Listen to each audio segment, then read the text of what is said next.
Need a little adventure in your life? A life without risk, for a chosen few, just wouldn't be worth living.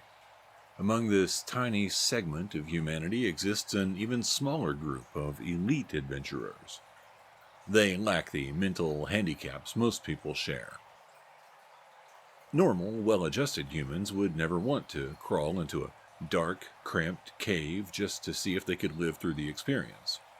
Alas, many of those who descend into caves are never seen again. Today we're going to tell you several stories of adventurers who entered caves and died there.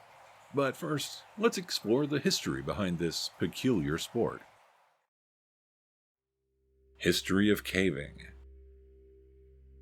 For most of human history, people didn't have a reason to explore hard-to-reach caves. And this is because our distant ancestors were not stupid. Without specialized equipment, most of the world's cave systems are quite hazardous to people. Exploring dangerous caves for leisure most likely started in England in 1842.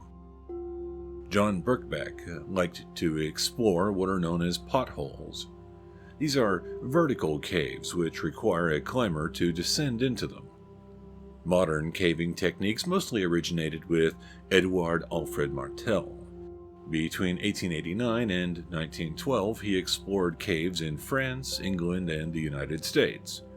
Martel liked to use ropes and steel ladders for cave exploration. Throughout the 1930s and 1940s, people all over the world began to explore cave systems. They organized themselves into caving clubs and planned expeditions to map unknown caverns.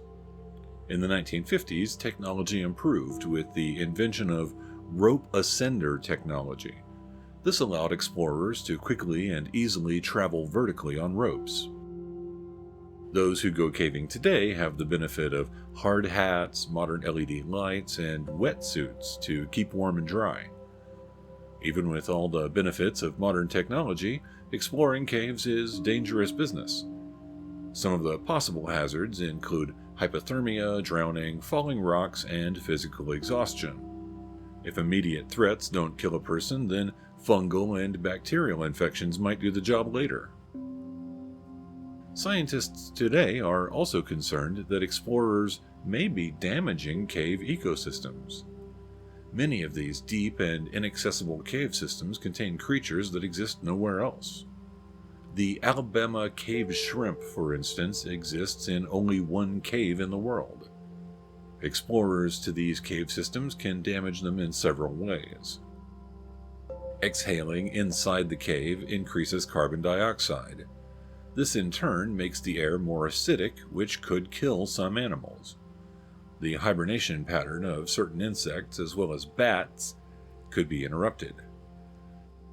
And simply moving around the cave could release organic material that finds its way into drinking water. Most people who go caving live through the experience, but for those that don't, the end can be terrifying. Floyd Collins. The Mammoth Cave National Park is in central Kentucky. It is also the longest cave system in the world. In the early 20th century, the Kentucky Cave Wars were in full force. It wasn't an armed conflict so much as a marketing competition. Tourists visited the national park in large numbers. They also paid to visit the caves. Cave owners and explorers needed to exploit this resource. Floyd Collins was a cave explorer. In 1917, he discovered Crystal Cave. Today it is part of the national park, but at the time it belonged to Floyd. He commercialized it and charged tourists to explore the cave. But the location was too remote and Floyd didn't receive many visitors. He decided it would be a good idea to find a route closer to the main road. Floyd had a neighbor who owned part of the cave system called Sand Cave. He agreed to let Floyd enlarge a passage in Sand Cave so that visitors could travel through it to Crystal Cave. Floyd Collins began work on the passage. On January 30th, 1925, he squeezed through several narrow passages and found a large chamber. But his lamp was going out, so Floyd had to go back the way he came. He never made it out. While navigating the narrow passages, Floyd knocked over his lamp and put out the light. Then a rock fell from the ceiling and pinned his leg. A friend found Floyd the next day and gave him food and water while rescuers tried to figure out how to perform a successful rescue operation. On February 4th, the cave collapsed, and rescuers couldn't reach Floyd. They dug a new tunnel, but when they finally reached him, he was already dead. He died from a combination of dehydration, hunger, and hypothermia. The event was a media sensation. Because of the sudden fame, Floyd's corpse was the center of drama for decades. The body of Floyd Collins was removed from the cave and buried, but then it was stolen. Eventually, Crystal Cave and the land were sold, and then Floyd's body was displayed in a glass coffin. It was 1989 before his body was finally put to rest in a more suitable location. James Mitchell. In 1965, James Mitchell was a 23-year-old scientist. On February 13th, he arrived in Dolgeville, New York, with the intention of exploring a nearby cave. The cave was discovered 18 years earlier and was locally called Schroeder's Pants. James set out with two friends. One was a nurse named Hetty Miller. The other was a Harvard graduate student, Charles Bennett. They tried to visit the person who owned the cave, but he wasn't home, so they decided to go for it and began exploring. Unfortunately, it had been snowing a lot lately. There was meltwater pouring into the caves. James and his friends would have received that warning had they been more patient. The group descended into the cramped cave system and eventually came to an open area. There was a shaft that descended 80 feet into another cave. Even though water was pouring through this opening at a rate of 10 gallons per minute, James Mitchell decided to climb down into the other cave anyway. While climbing down the shaft, a rope wrapped around James Mitchell's arm. He was unable to descend and couldn't climb back up. Hetty and Charles tried for almost an hour to pull him up, but they weren't strong enough to fight against the rushing water. Charles Bennett left the cave and tried to find help. A rescue team did arrive, but it was too late. They had to fly from Washington, D.C. By the time they made it to the cave, James was already dead. The cold, rushing water sucked heat from his body. Hypothermia was the most likely cause of death. The rescuers tried to recover the corpse, but a cave collapse prevented them from gaining access.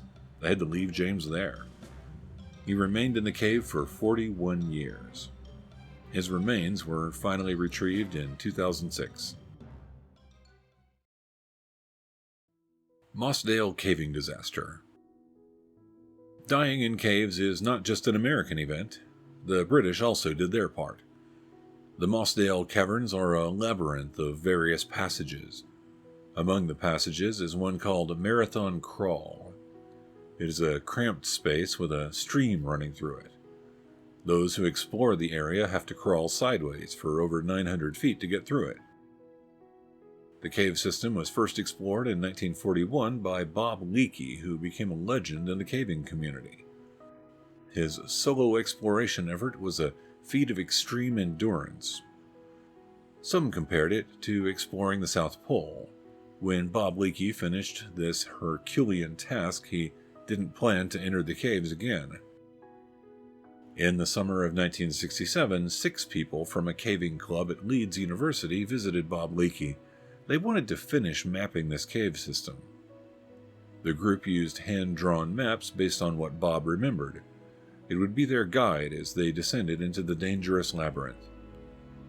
Unlike Bob in the 1940s, this group had wetsuits. They were protected from hypothermia, but the equipment wasn't enough to save their lives. 6 cave explorers entered the depths of Mossdale caverns.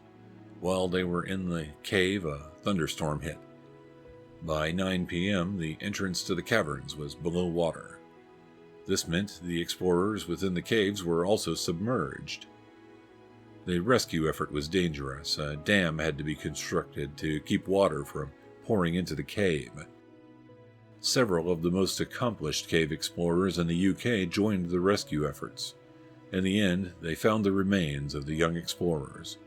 All of them drowned when the labyrinth filled with rainwater.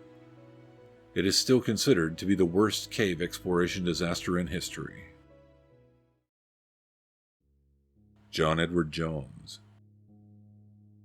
Caving disasters are not just relics of the past. Even with modern equipment and trained rescuers, it is still possible to get into fatal situations.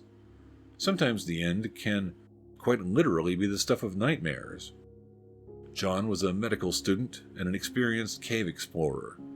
While visiting family in Utah for Thanksgiving in 2009, John and some friends decided to visit a nearby cave. The cave was called Nutty Putty Cave and was a popular spot for those who enjoyed caving. John made it his mission to find a narrow passage known as Birth Canal. He succeeded and was trying to crawl through the narrow space head first. Before long, he became stuck. John couldn't go back, and he couldn't keep moving forward. John's brother Josh was among those who joined him in the cave that day. Josh grabbed John's legs and tried to pull him out. But John slid deeper into the passage. His arms were pinned underneath his chest, and breathing was difficult. John was also upside down. Rescuers used a rope and pulley system to try and extract John from the cave. It looked like they might succeed, but then an equipment failure caused the system to fail, and John fell right back into the crevice where he was again trapped. The rescue team kept trying to pull John from the cave, but after 24 hours of being trapped upside down, he finally died. The stress on his body from being upside down was too much. In the end, it was too dangerous to even retrieve the body. The cave was sealed, and his remains were left there. Caving is like a lottery, and the unlucky winner gets to play another game. Will death arrive quickly from hypothermia or drowning? Or will it take days or weeks as thirst and exposure slowly drain the life from trapped victims? Most people who explore caves live to tell the tale, but those who don't serve as a cautionary tale for the rest of us. What do you think about caving? Is it a good thing that people are driven to explore these hard-to-reach areas, or do you think they might be just a little crazy? Personally, I was always interested in caving, but now that I've read this script, I'm kind of glad I never tried it. If you enjoyed this episode, then please hit the like button if you don't mind, and consider subscribing to our channel if you haven't already. Our sanity disappeared long ago, and it's never coming back, but it would be nice to know that somebody is paying attention to our ramblings. If you would like to do more to keep these episodes coming every week, then we do have a Patreon page. The link is in the video description below. Thank you for watching Bad Things in History.